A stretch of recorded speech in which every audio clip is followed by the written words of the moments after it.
This masterclass was recorded with a live audience. Please excuse the occasional sound fluctuations. Thank you. Give a round of applause. Good morning, everyone. Do you hear me well? Am I most too loud? Is it okay? Perfect. So, first of all, I would like to thank Prague Business Group for hosting me as the first speaker of the year. So I'm very honored. Happy New Year to everybody. And I think that everybody is concerned about happiness at the moment. I don't know what you think, but I think that instead of spreading a pandemic of fear and anxiety and sicknesses, I thought of spreading some light, faith, courage, and mainly happiness. So you will find on the tables, each one of you, I have just a small gift for everybody. It's a bookmark, so you can keep it. It's for you. Before I tell you who I am and what I do, our topic, as Georgina wanted to have a little sneak about my book. It's recovery and coping tips. Obviously, in my book, you will find so many other tips, but let me take you through, first of all, my story and why have I ended up writing Happydemic. They say that the greatest thing you can give the world is the gift of your truth. This is my story. I was born to Swiss-Lebanese parents. My childhood was spent in Lebanon, a beautiful country with a history that dates more than 7,000 years. Unfortunately, I was brought up during the war in a negative and hostile environment. An environment that shattered my spirit and torn me apart. No place felt safe. Nobody felt safe. And life threw me challenge after challenge. But even in the hardest of moments, we can find the light. And so I left to begin a new life.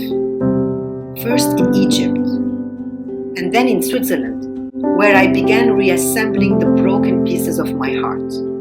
My book is the chronicle of my journey of self-discovery. This is my truth. This is my story.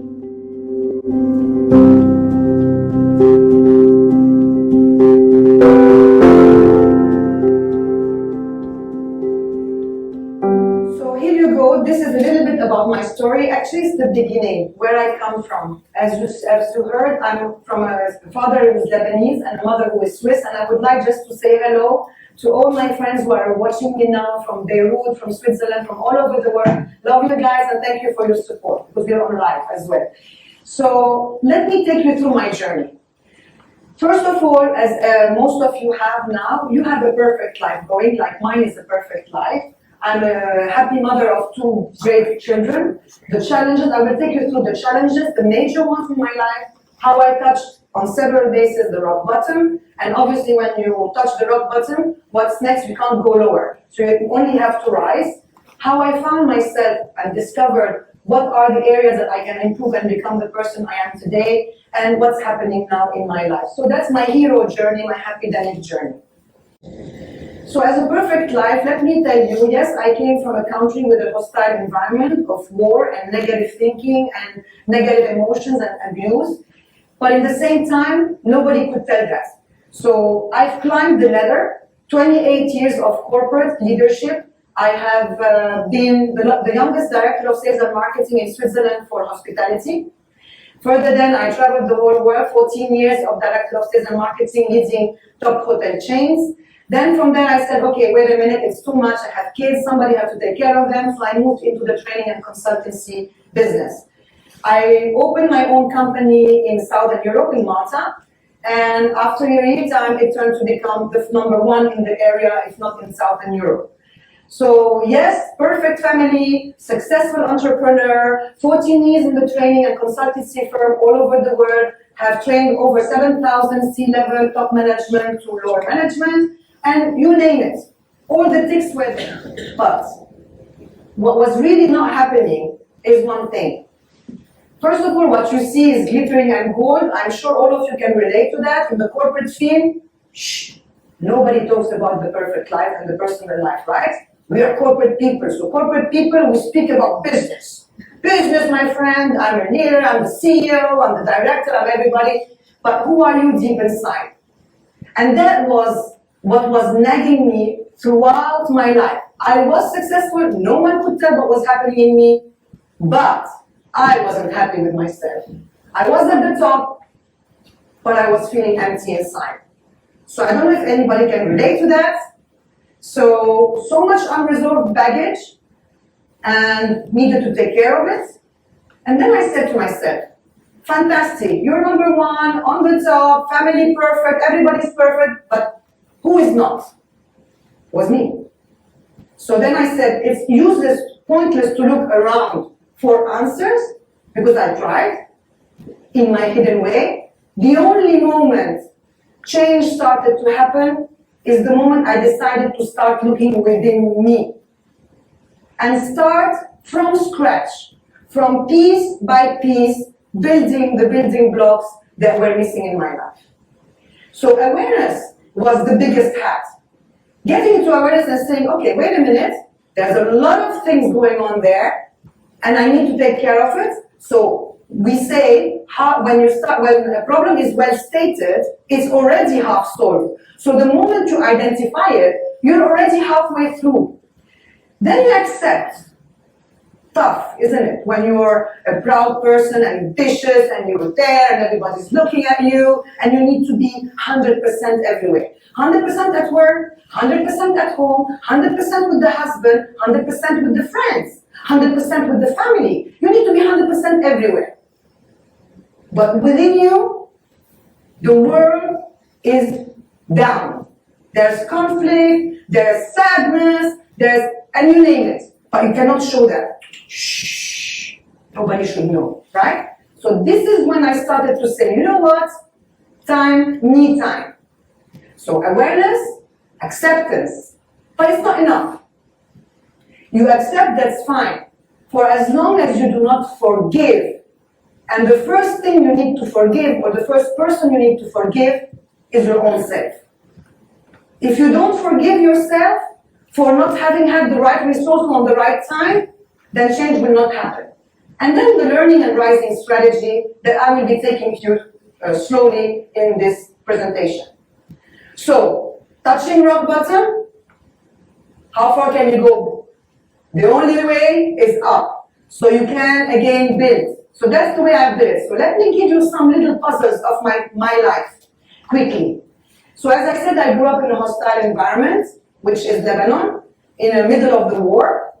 And you can imagine what you can see when you're in the middle of the war. Not only that you grew up in war, I helped too. So I was in the Red Cross, and when you're in the Red Cross, you see so many things you should not be seeing.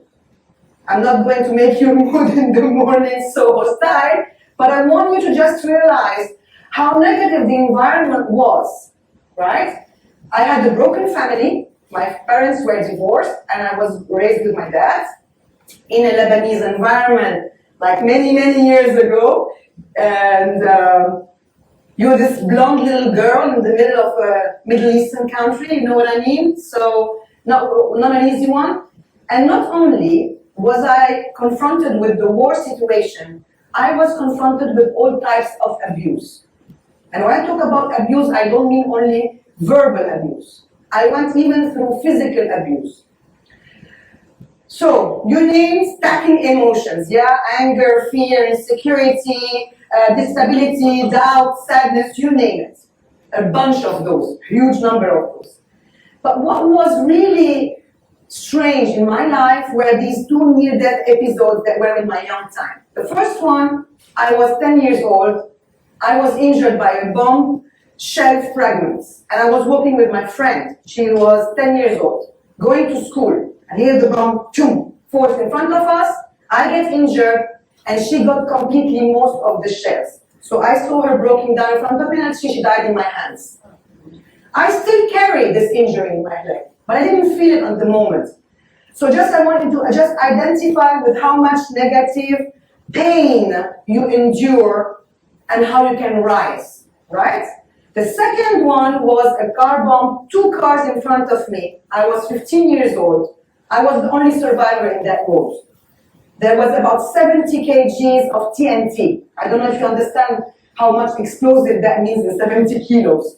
And I'm still here. I just don't hear very well, so my voice sometimes tend to be high. So if you see me going too high, I have a microphone, just wave. I don't want to make your temples fall off.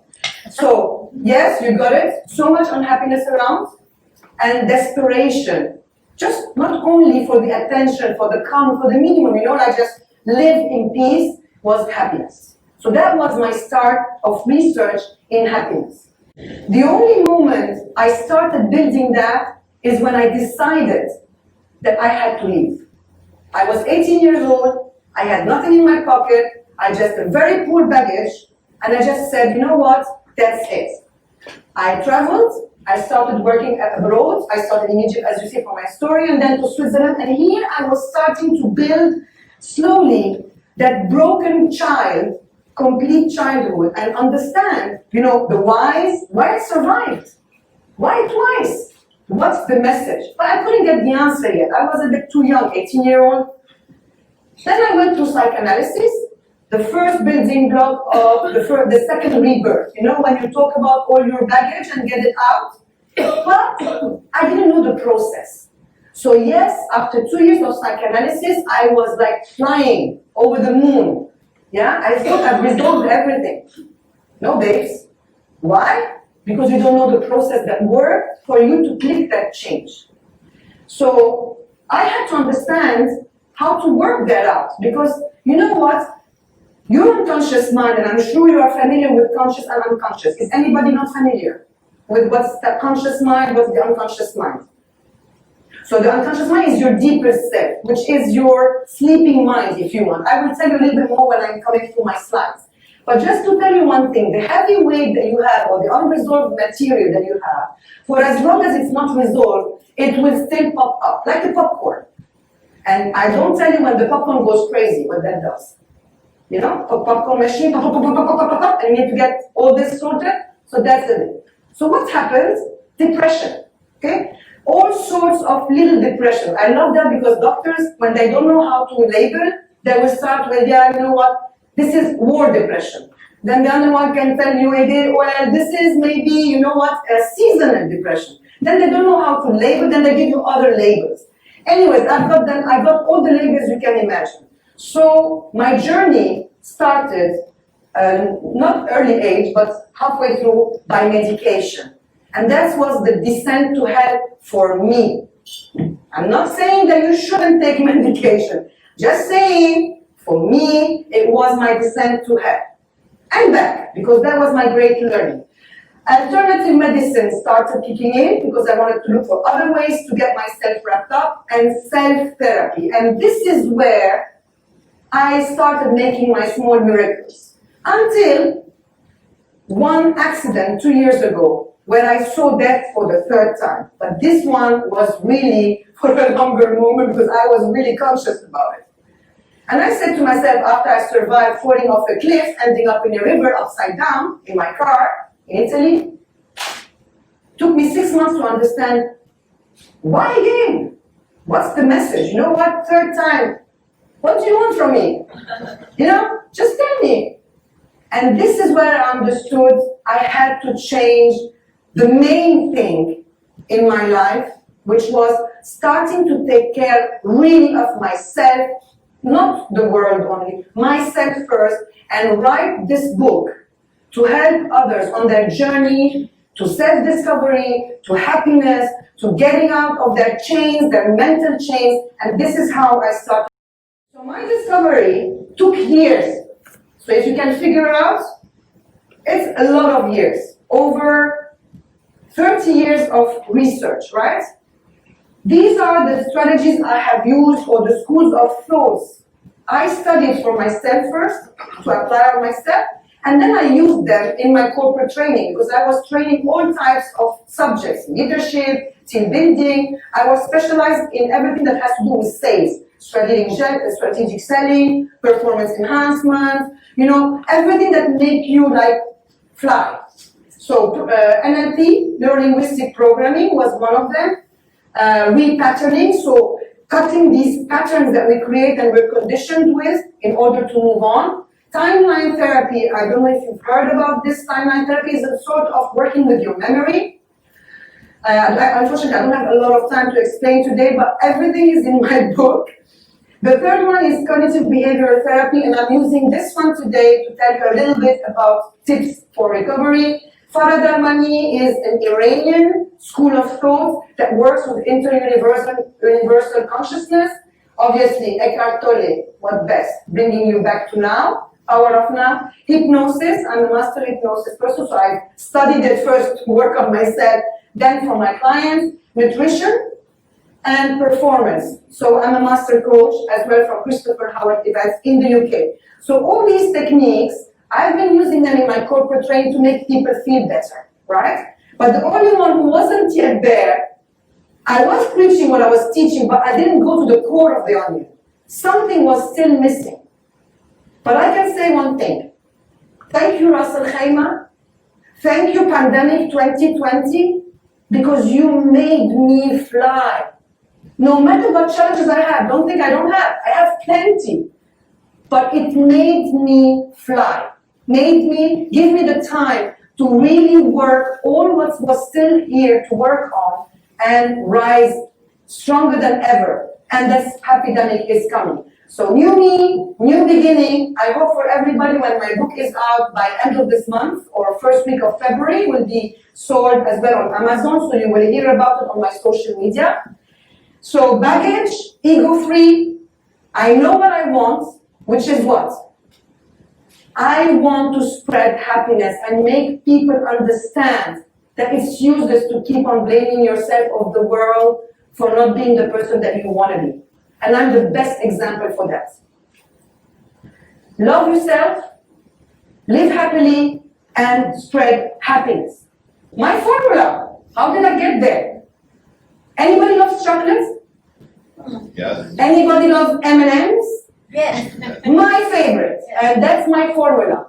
M for mind, N for nutrition, M for movement, S for sleep. So M&Ms, 360 degrees, full detox. In, out. You know, like the workout, but that's a different one. So we're working out within, and then we're working out outside. So ladies and gentlemen, any change, will not happen for as long as you stick to your old me or what you're used to doing, you know, like your comfort zone. Oh, that I know. It's an old slipper, but I love it. But still I complain, you know, I still haven't got there. You will not be able to go there for as long as you stick to your insecurity, to your, security and your familiarization place. You need to get out. So obviously we're humans. We don't know where we're going. First emotion, fear. Oh my God, am I going to fail? Is it going to happen? What's going to happen? I'm insecure. I don't have enough confidence because it's new to me. It's normal. It's normal. So when I have that, I have to start looking for the information. Looking for and acquiring new skills. Building my self-confidence to face this new destination and plan for it. And then you arrive to the growth zone. And this is where miracles happen.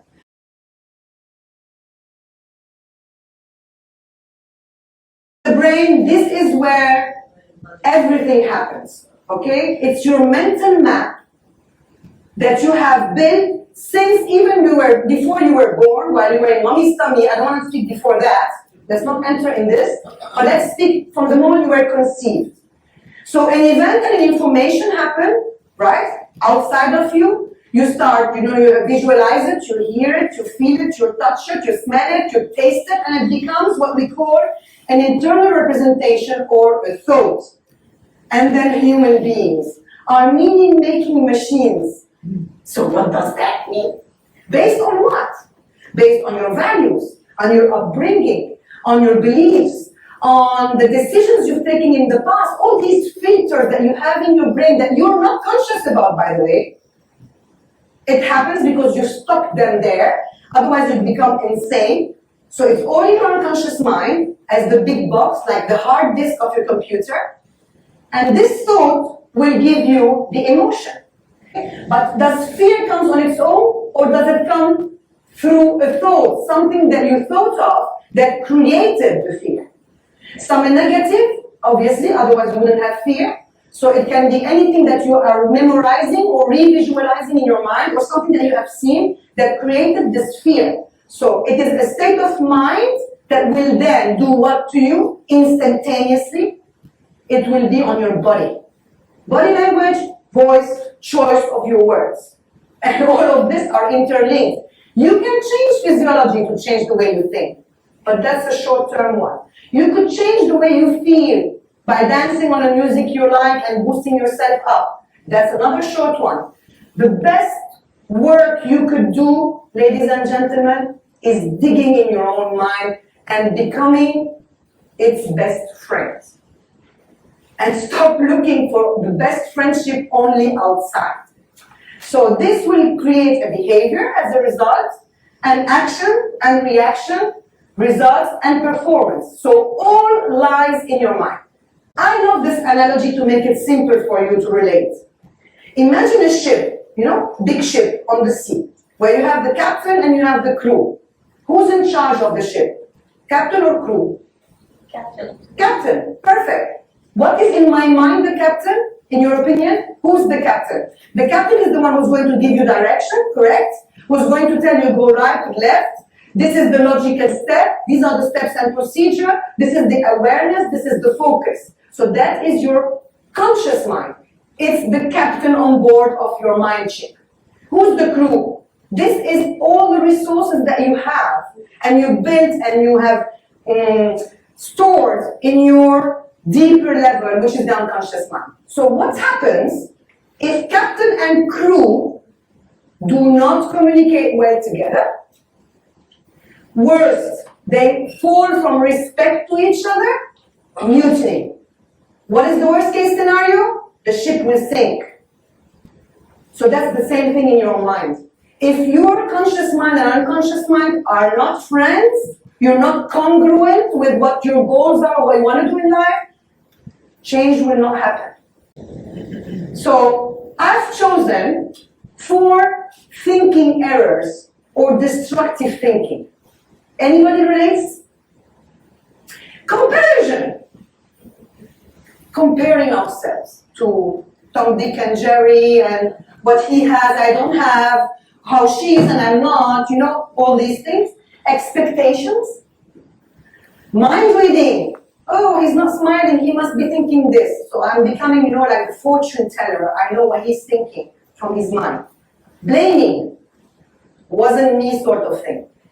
So from destructive thinking, we're going to move into constructive thinking. How we will do that, I'll tell you the process. I'm just going to give you what can that be. So before I do that, what would it be, in your opinion, a constructive thought instead of comparing ourselves to others? Anybody has an idea? Yes? I'm unique. I'm unique can be. Anybody else? Yes, you must always compare yourself to how far you've come. Thank you as well. Perfect. So, unique. Compare yourself to how far you came or from where you came. Yeah? So, what does that mean? Believe in yourself. Alright? Expectations. Any constructive thought instead of expecting from others or from myself, or what can I replace expectations who can be disappointing me at some point in time? No expectations. No expectations. Accepting. Acceptance. Okay? Anybody else? Go with the flow. Voice it. Because most of the time we expect, but we don't put words on it and we don't tell what we want. So I'm coming to this slide. I'm just now trying to trigger your mind to see if you have some ideas of constructive thinking. And you're doing great. So looking for evidence instead of mind reading, right? How do you know what the person is thinking in her mind? Are you a magician?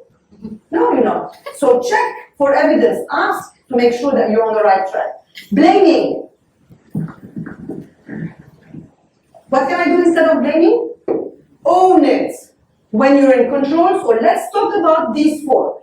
Do you relate? Does anybody do this? comparison sort of thing, or mind reading, or expectations, or blaming? Can I have hands up? We all do a bit of it. Can I have hands up? Or be sincere, don't fool yourself. Who doesn't do any of this?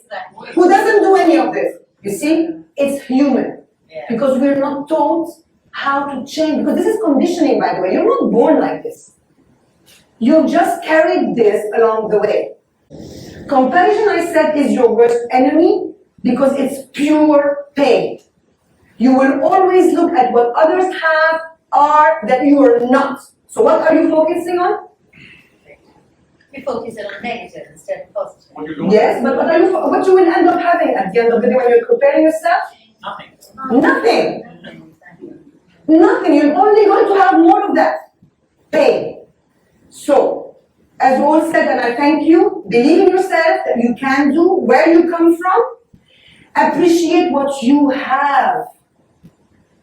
And I think if something that taught us a lesson this year or last year is start to look around you and say, thank you for what I have, what I am, how lucky we are. Yeah? And when you start changing this focus of yours into appreciating even the little things, your life will be completely different. Then you acknowledge and be proud of what you achieved. And these are your strengths and assets. And the weak points, we all have some, many, and we can work on them. But my focus is not there. My focus is on what I did well, what I have achieved, what makes me strong. Expectations, my beauty and my beast. Yeah? So the gap. Things that are likely to happen between what you wanted to happen, the reality, and what you wished, expectations. Or having too big expectations from yourself or other people that they cannot achieve, or you need to plan it. It can't arrive in a second. Most of all, the conditioning of our society. Your boss expects you to be on time. If you're not, you'll be shouted. Your mother expected you to clean your room. If you didn't, she would be upset.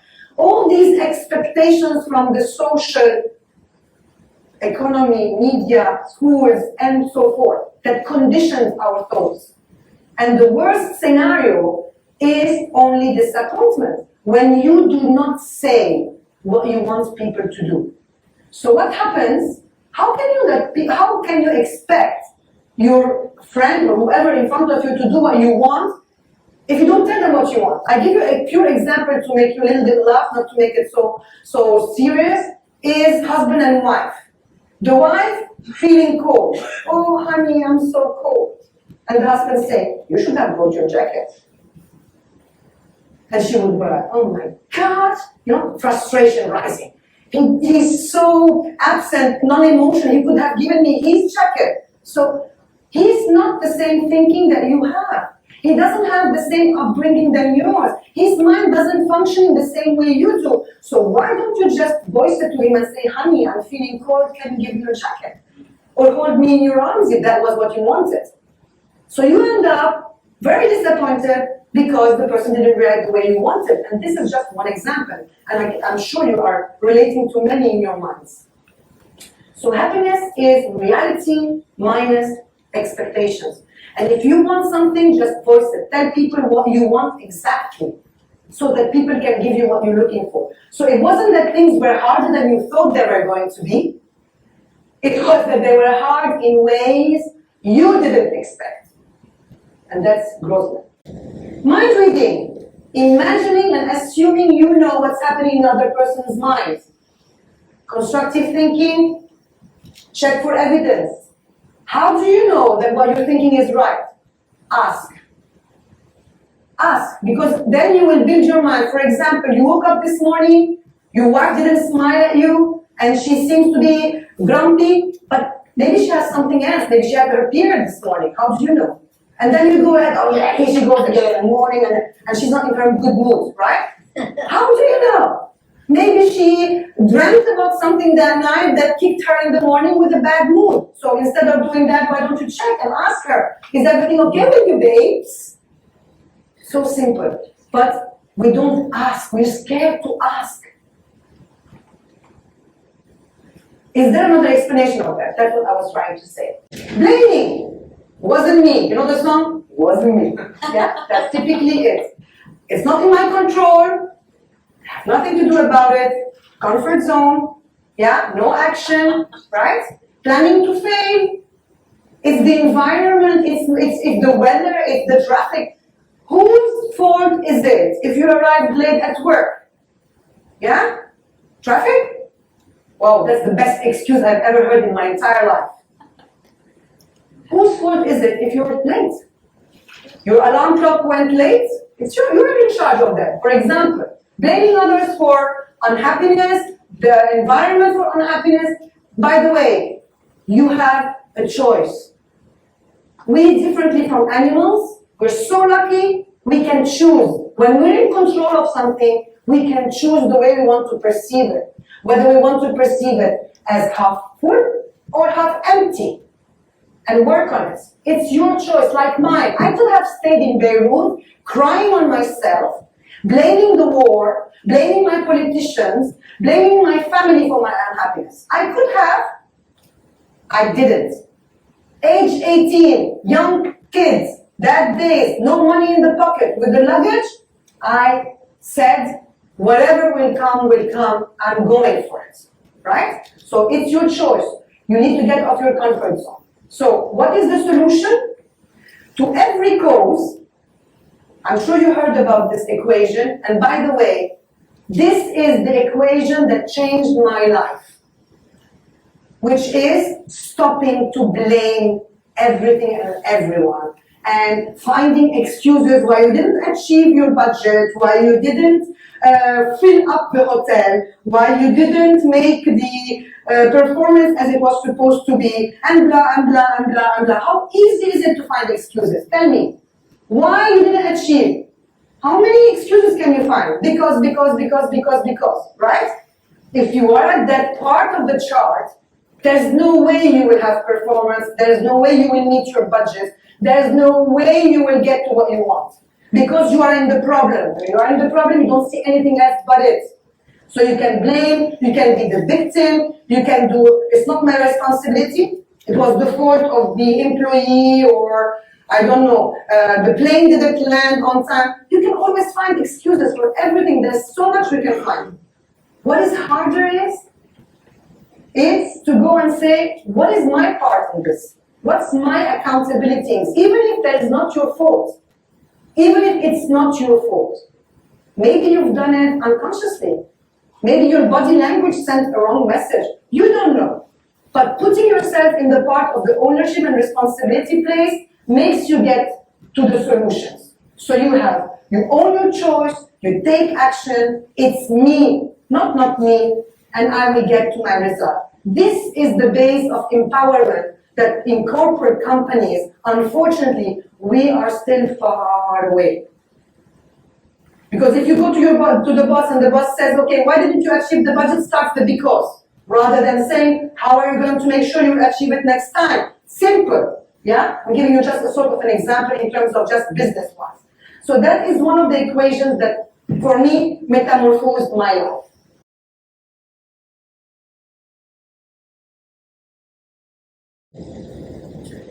3 steps to rising. Are you all good? Yes. Yes. Do you want to know what they are? Yes. Okay. So here we go. As I said, self-awareness. What is happening here? What am I thinking about? Right? What is it producing? What emotions is it giving me? By the way, you need to thank your emotions for telling you that things are wrong. Because they tell you, you know what? Somebody has broken the boundaries. You need to work on it. Something is wrong within you. Instead of saying, oh my God, why me?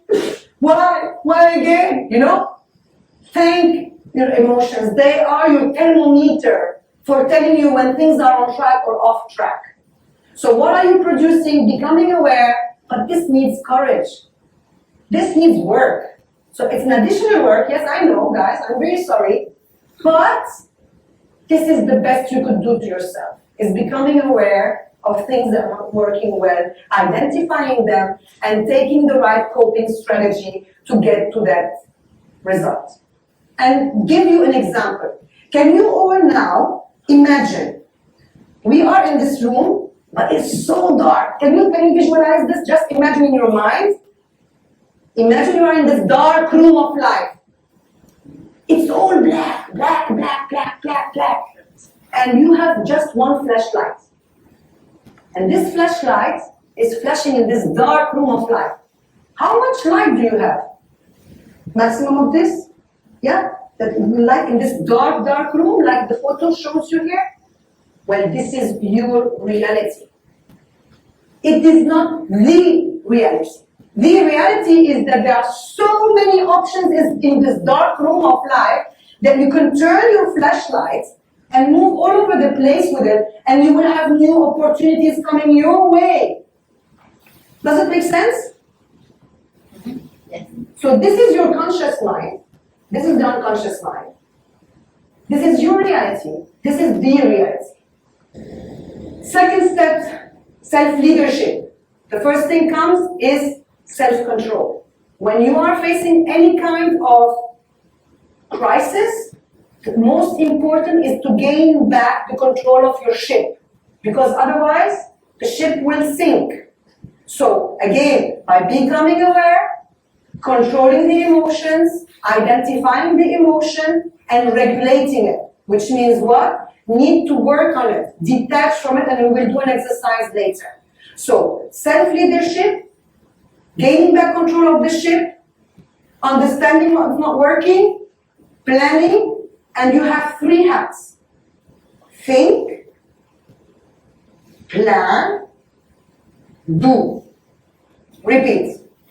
Not think, plan, do, repeat, think, plan, do, repeat in the same time. Not possible. You can't think and do in the same time. You need to give time to think, to plan, to do. One hat at the time, right? So self-leadership, think, plan, do, then you repeat the process. The third step is keeping going. It's very good to do it once and say, oh, Larissa, she said, very nice, very interesting what she said today, that goes there. Nothing will happen. For as long as it's not a habit, whatever you do to change, it will not install. Your mind, it will stay at the conscious level, but it will not go deeper. So you will not have the resource available another time you face the same problem, so you won't break the pattern. So the most important thing is to have a purpose, know where you're going, like I did. I decided just to fully dedicate my life now to just spreading, living, and spreading happiness. I'm done with the corporate programs and whatever you name them. I've done it, 15 years. Now what I want is to be that little flower that will give the growth to people around me, but mind you, me first. I'm very egoist. This time, me first. So create purpose, don't give up, and whenever you feel like giving up, what you should be doing, remember why you first started. Then keep trying, keep doing. Habit is to keep going, make you keep going, and then remember the best investment in the bank for the financials is not really that, because it's not money, it's investing in yourself, sorry. Still you can invest money, but the best return on investment, the best dividend is yourself, investing in your growth.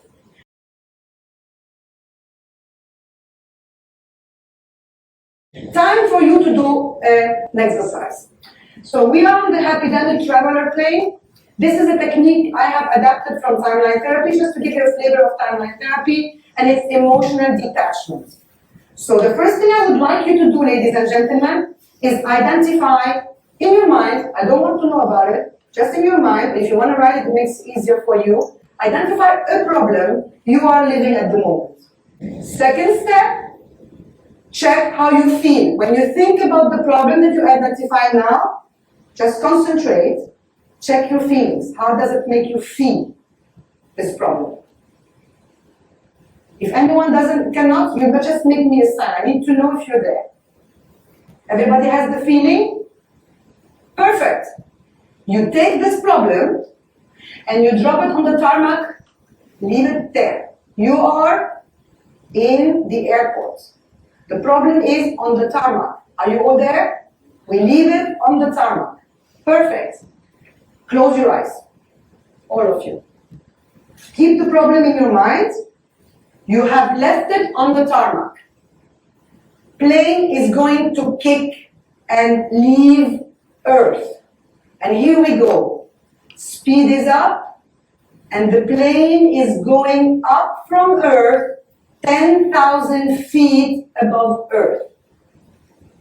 Your problem, you're looking at it from your little window in the plane. So you are in your mind, look down on Earth, and your problem is on the tarmac. Now, I'd like you to put your awareness hat, eyes closed, observer eyes, because you are now observing the problem from 10,000 feet above. 10,000 feet above, you're looking at the problem. I want you to ask yourself, where is the problem? Ask yourself, is it reality or my reality? Is it reality or a distortion of my thinking or a creation or an imagination? Is it really reality what I'm looking at? If it is, please start asking the following question and getting the answers. What can I do about it? What can I do about it? How can I solve it? I'm the observer's eyes, 10,000 feet above Earth, looking at my problem. What solutions can I think of?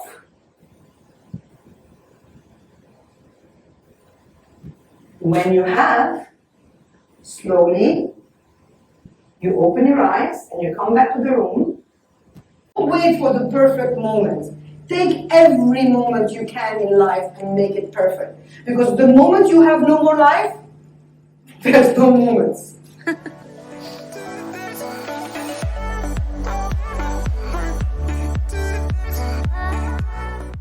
For questions and inquiries, please visit our website. We look forward to hearing from you.